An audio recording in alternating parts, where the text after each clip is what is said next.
So he called it a new operating system for capitalism. Currently we have monopoly, and the interesting thing about monopoly is that game was invented by a progressive political grouping called Henry Georges. They were followers of Henry George, and I must say I admire Henry George, and he had a huge impact on the development of Irish nationalism and the land struggle in Ireland. Very important man, to demonstrate indeed how the commons of land can be used to enrich people at the expense of the many. They invented a game called Monopoly.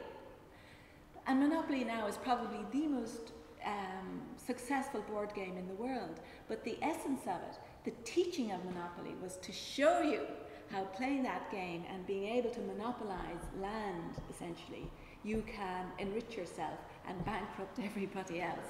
And that's the system we're operating. That's the system we have at the moment.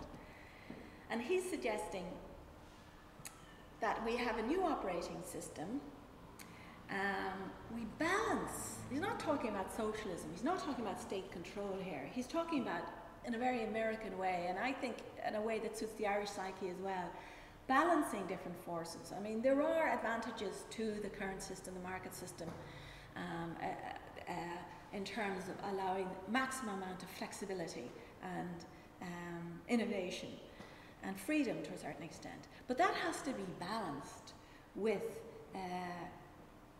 the rights that everybody has to our common created wealth, partly created by the endeavours of individuals. And that requires propertization, as we say, and it needs the managers and beneficial owners. It needs a new system. I'll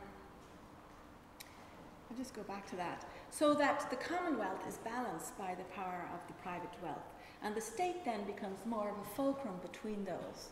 Rather than the old socialist notion that the state essentially controls all the commonwealth, public wealth, and indeed as much as possible of private wealth, it becomes a referee essentially in the system.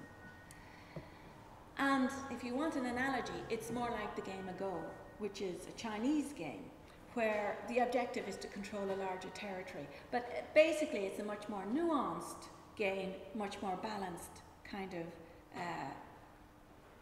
outcome in many cases.